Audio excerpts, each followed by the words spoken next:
The emergence of two power blocs. यहाँ हमें देखने मिलेगा कि कैसे दुनिया दो खेमों में बंटती जा रही थी। यहाँ पर ये जो दो सुपर पावर थे ये अपने स्फीयर को बढ़ाना चाहते थे, ये अपने इन्फ्लुएंस को बढ़ाना चाहते थे दुनिया के दूसरे पार्ट्स में भी, दूसरी कंट्रीज़ को भी ये अपने इन्फ्लुएंस में लेना चाहते थे। यहाँ पर हम ये कह सकते हैं कि ये जो दुनिया है ये दो अलायंस सिस्टम्स में डिवाइड हो चुकी थी और इन दो सुपर पावर्स में से एक कंट्री के पास ऑप्शन होता था कि वो एक के पास डेफिनेटली रहे ही रहे, और उनके अलायंस में जाने से ये फ़ायदा होता था कि उन्हें मिल जाती थी प्रोटेक्शन, और इसी के साथ साथ वो जो दूसरी सुपर पावर के जो इन्फ्लुएंस है उससे भी बचा रहता था, और अगर उनके अलाइंस से भी कोई ख़तरा होता था तो वो उससे भी बच जाया करते थे। इसी के साथ साथ जो ये छोटे स्टेट्स थे ये इस अलायंस में शामिल तो हो रहे थे, लेकिन ये जो सुपर पावर हैं ये उनको अपने सेल्फ इंटरेस्ट के लिए शामिल किया करते थे। इन्हें शामिल कर लेने से जो स्मॉलर स्टेट्स हैं उन्हें भी फ़ायदा मिलता था, उन्हें मिलता था प्रॉमिस प्रोटेक्शन का, वेपन्स का, और अगर उन्हें कोई फाइनेंशियल एड चाहिए, कोई इकोनॉमिक एड चाहिए तो ये भी उन्हें मिल जाती थी, जो कि इनकी मदद करती थी इनके लोकल राइवल्स के ख़िलाफ़ और इनके नेबरिंग कंट्री के ख़िलाफ़। अब नेबरिंग कंट्री क्यों? क्योंकि जो ज़्यादातर राइवल्स होते हैं ये अक्सर नेबर में ही एग्जिस्ट करते हैं। आप एग्जांपल के लिए इंडिया और पाकिस्तान को उठा सकते हैं। तो यहाँ पर ये जो अलायंस सिस्टम है, ये जो दो सुपर पावर हैं, इन्होंने पूरी दुनिया में ये खतरा डाल दिया था कि हर एक कंट्री को किसी न किसी एक सुपर पावर के इन्फ्लुएंस में जाना ही होगा। और ये सबसे पहले कहाँ हुआ? ये सबसे पहले हुआ था यूरोप में। जो ज़्यादातर वेस्टर्न यूरोप कंट्रीज़ थी इन्होंने ज्वाइन कर लिया था यूएस को, और जो ईस्टर्न यूरोप कंट्रीज़ थी इन्होंने ज्वाइन कर लिया था सोवियत कैंप को, और इसी वजह से इसे कहा गया था western alliance and eastern alliances. यहाँ पर मैप में आपको काफ़ी अच्छे से समझ में आएगा, जो कि मैं आपको लास्ट में समझाऊंगा इस पैराग्राफ के, जिससे आपको और भी अच्छे से समझ में आ जाएगा। तो जो वेस्टर्न अलायंस थी इसी ने एक ऑर्गेनाइजेशन बनाई। कैसी ऑर्गेनाइजेशन? इसका नाम रखा गया नॉर्थ एटलांटिक ट्रीटी ऑर्गेनाइजेशन, जिसे नेटो भी कहा गया। इसका एग्जिस्टेंस हुआ था अप्रैल 1949 में। ये एसोसिएशन थी 12 स्टेट्स की, और इन्होंने एक पॉलिसी फॉर्मुलेट कर ली थी। क्या पॉलिसी थी?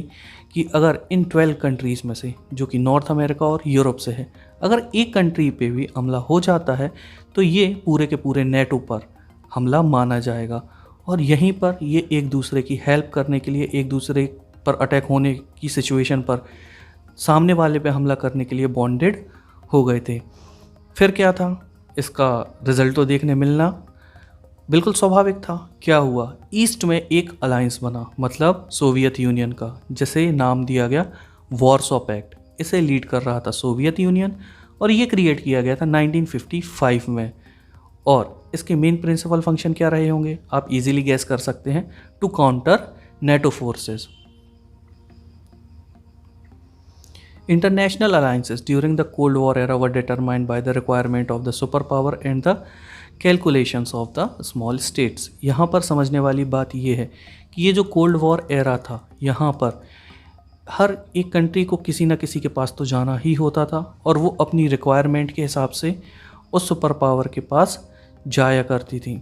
और जब ये छोटी कंट्रीज़ उन सुपर पावर के पास शामिल होती थी तो इसे एक विन विन सिचुएशन कंसीडर किया जाता था। अगर एक देश शामिल हुआ किसी भी एक सुपर पावर के पास तो उसे एक जीत की सिचुएशन माना जाता था। अब यहाँ पर आप देख ही सकते हैं कि जो यूरोप था ये एक एरिना बन चुका था कॉन्फ्लिक्ट का, सुपर पावर्स के कॉन्फ्लिक्ट का। वेस्ट यूरोप जा चुका था यूएस के पास, ईस्ट यूरोप जा चुका था सोवियत रशिया के पास। In some cases, the superpower used their military power to bring countries into their alliance। क्या होता था? कई बार कुछ ऐसे देश होते थे जो मानते नहीं थे कहीं भी जाने के लिए, तो इसके लिए ये जो सुपर पावर है कई बार अपनी मिलिट्री फोर्सेस को यूज़ कर लिया करते थे। और इसका एक एग्जांपल क्या है? सोवियत यूनियन का इंटरवेंशन, जो कि ईस्ट यूरोप में हुआ था। जो सोवियत यूनियन था इसने अपना ईस्टर्न यूरोप में इन्फ्लुएंस बढ़ाने के लिए अपनी आर्मी की प्रेजेंस बढ़ा दी थी, जिससे कुछ ऐसे देश थे जो डरकर इस यूनियन में शामिल हो गए थे। यहाँ पर अमेरिका ने एक दिमाग का काम किया, उसने सोचा क्यों ना नेटो के जैसे हम और भी अलाइंसेस बना दें, तो वो मूव कर गया ईस्ट, वेस्ट और साउथ ईस्ट एशिया की तरफ। वेस्ट एशिया जिसे मिडिल ईस्ट भी कहा जाता है, यहाँ पर सारे के सारे वो कंट्रीज़ हैं जहाँ पर ऑयल काफ़ी मात्रा में होता है, जैसे यूएई, कतर, इराक, ईरान। हाँ, तो यहाँ पर इन्होंने बनाया एक नया अलायंस, इसका नाम इन्होंने रखा सीटो, जिसका फुल फॉर्म था South East Asian treaty organisation. इसी के साथ इन्होंने एक ग्रुप और बनाया जिसका नाम इन्होंने रखा सेंटो, सेंट्रल ट्रीटी ऑर्गेनाइजेशन। ये सब देख के सोवियत यूनियन भी कहाँ शांत बैठने वाला था, उसने हाथ मिलाया चाइना से, कम्युनिस्ट चाइना से, और इन्होंने अपना इन्फ्लुएंस बढ़ाकर क्लोज रिलेशन डेवलप कर लिए। किसके साथ? नॉर्थ वियतनाम, नॉर्थ कोरिया और इराक के साथ।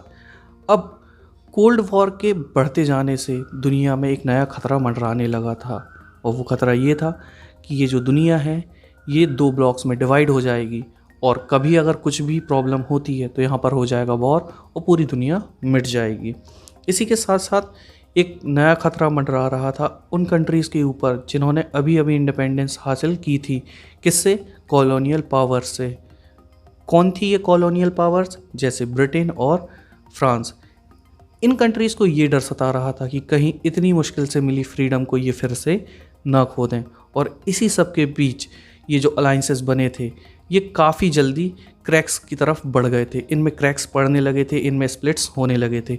एग्जाम्पल के तौर पे जो कम्युनिस्ट चाइना था, इसका झगड़ा हो गया था यूएसएसआर के साथ कुछ टेरिटोरियल डिस्प्यूट में, मतलब कुछ ज़मीन की वजह से इनका झगड़ा हो गया 1950 और 1969 में। और इसी वक्त एक इम्पॉर्टेंट ग्रुप निकल कर आता है जिसका नाम होता है नॉन अलाइंड मूवमेंट। यहाँ पर वो सारी कंट्रीज़ होती हैं जो नई नई बनी होती हैं और इन्हें नया नया इंडिपेंडेंस मिला होता है। अब आप ये सोच रहे होंगे कि ये सुपर पावर इतने पावरफुल थे तो इन्हें अलाइज की ज़रूरत क्यों पड़ती थी? आखिरकार इनके पास न्यूक्लियर वेपन्स थे, इनके पास रेगुलर आर्मीज़ थी, और ये इतने पावरफुल थे कि एशिया और यूरोप के एशिया और अफ्रीका के सारे स्मॉल स्टेट को मिला दें, इवन यूरोप को भी मिला दें, तो भी ये सुपर पावर्स को मैच नहीं कर सकते थे।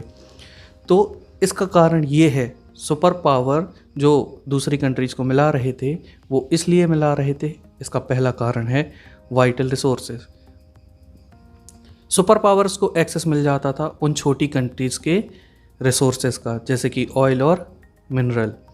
फिर इन्हें मिलती थी टेरिटरी, जैसे आपने देखा होगा रशिया ने क्यूबा का इस्तेमाल करके वहाँ पर मिसाइल रख दिए थे, उसी तरह सुपर पावर्स को एक्सेस मिल जाता था ज़मीन का, जहाँ पर वो अपने वेपन्स को रख सकते थे और ट्रूप्स को रख सकते थे। इसी के साथ साथ उन्हें मिलती थी लोकेशंस, जहाँ पर वो एक दूसरे के ऊपर स्पाई कर सकते थे, एक दूसरे के ऊपर जासूसी कर सकते थे। और साथ में मिलता था इकोनॉमिक सपोर्ट। इकोनॉमिक सपोर्ट कैसे? जैसे मान लीजिए अमेरिका का एक अलाय है, उसे अपनी मिलिट्री को ट्रेन करना है और अमेरिका उसमें हेल्प करता है, तो डेफिनेटली अमेरिका उससे पैसे लेगा। तो इन दिस वे यहाँ पर इकोनॉमिक सपोर्ट भी मिल जाया करती थी। ये सब तो ठीक है, इसके साथ साथ यहाँ पर एक झगड़ा इस बात का भी होता था। किस बात का? आइडियोलॉजिकल रीजन का। यहाँ पर जब भी किसी भी सुपर पावर के पास एक कंट्री बढ़ जाती थी तो वहाँ जीत मानी जाती थी आइडियाज़ की। कैसे आइडियाज़ की? जो यूएसए और यूएसएसआर के होते थे। अगर किसी कंट्री ने ज्वाइन किया यूएसए को, मतलब वो लिबरल है और डेमोक्रेसी पे बिलीव करता है और कैपिटलिज्म पर बिलीव करता है। और अगर किसी कंट्री ने ज्वाइन किया सोवियत रशिया को, इसका मतलब यहाँ पर जीत होती है सोशलिज्म की और कम्युनिज्म की।